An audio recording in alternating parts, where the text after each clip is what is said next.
ఆంధ్రప్రదేశ్లో ప్రస్తుతం దైవ సాక్షిగా రాజకీయాలు వేడెక్కాయి.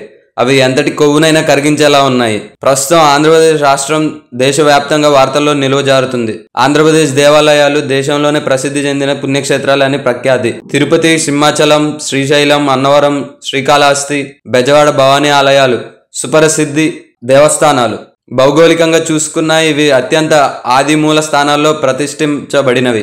దేశంలో మోస్తారు రాష్ట్రాల నుంచి ఈ పుణ్యక్షేత్రాలను దర్శించుకోవడానికి హిందూ మత భక్తులు వచ్చి వెళ్తుంటారు. మొక్కుబడిగా ఏడాది 6 నెలలకు ఒకసారి దర్శించుకునే అవలంబన కూడా కొనసాగిస్తున్నారు. అదేవిధంగా ఆంధ్రప్రదేశ్ రాష్ట్రానికి దేవాదాయ శాఖ నుంచి చెప్పుకోదగ్గ ఆదాయం కూడా కూడబడుతుంది. అటువంటి ప్రదేశ ప్రాంగణాలు అపరిశుభ్రతకు లోనయ్యాయని వార్తల్లో విచ్చిపోయాయి. ఎంతో పవిత్ర పరమాంశంగా స్వీకరించే ప్రసాదాలు గత ప్రభుత్వ హయాంలో కల్తీ కూరబడ్డాయని, ప్రసాద సముదాయంలో జంతువుల కొవ్వు వినియోగంలోకి వచ్చిందని, ఇది హిందూ మత సమాజానికి మానభంగ చర్య అని ప్రస్తుత ఆంధ్రప్రదేశ్ రాష్ట్ర ప్రభుత్వం కోడై కూస్తుంది. ఇందుకు ప్రాయశ్చిత్తంగా ప్రభుత్వ కేబినెట్ లో ముఖ్యమైన మంత్రి పదవి చేపడుతున్న వ్యక్తి దీక్షకు దిగడమే కాకుండా అన్ని ప్రసిద్ధ చెందిన ఆలయాల్లో శుద్ధి అర్చనలు, కార్యపర్యవేక్షణలు, వేద వాయింపులతో ఉదరాత్మ గావించబడుతున్నాయి. ప్రస్తుత ప్రభుత్వ వాదనల్లో మొదటిగా వేలెత్తి చూపుతున్న దుర్బాటనలో ఒకటి, గత ప్రభుత్వ పెద్దలు ఇతర మతం మనసులో పెట్టుకుని హిందూ సాంప్రదాయాలతో చెలగాటం ఆడారని, మరో ముఖ్య కథనంగా గత ప్రభుత్వ మంత్రివర్గం అధికారులు కమిషన్ కు కక్కుర్తిపడి ఆలయ సముదాయంలో కల్తీ కార్యకలాపాలు నిర్వహించారని,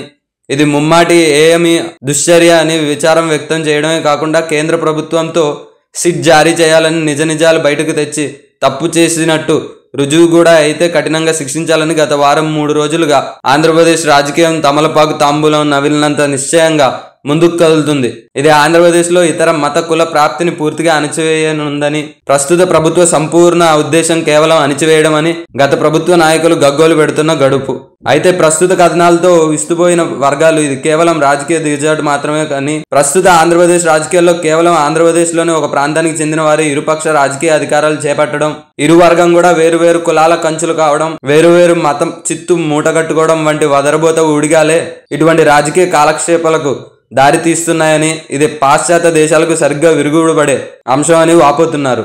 ఆంధ్రప్రదేశ్ రాష్ట్ర రాజకీయ చర్యలు విస్తు తెస్తే పర్లేదు కానీ మూర్ఛ వరకు తేయకూడదని చురకలు కూడా అంటిస్తున్నారు. కావు కుటీర జాతీయ జెండా అజెండా మొదలు చరిత్ర కలిగిన రాష్ట్రం నేడు కల్తీ కులమత కొట్లాటలో ఆధునిక భారతంలో ఆధ్యాత్మికం ఎంతవరకు అక్షరధామం కాస్తుంది.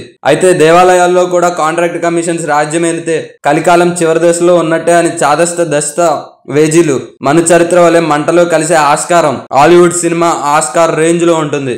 సబ్స్క్రైబ్ చేయండి. Please like, share and subscribe to top Telugu TV. Top Telugu TV.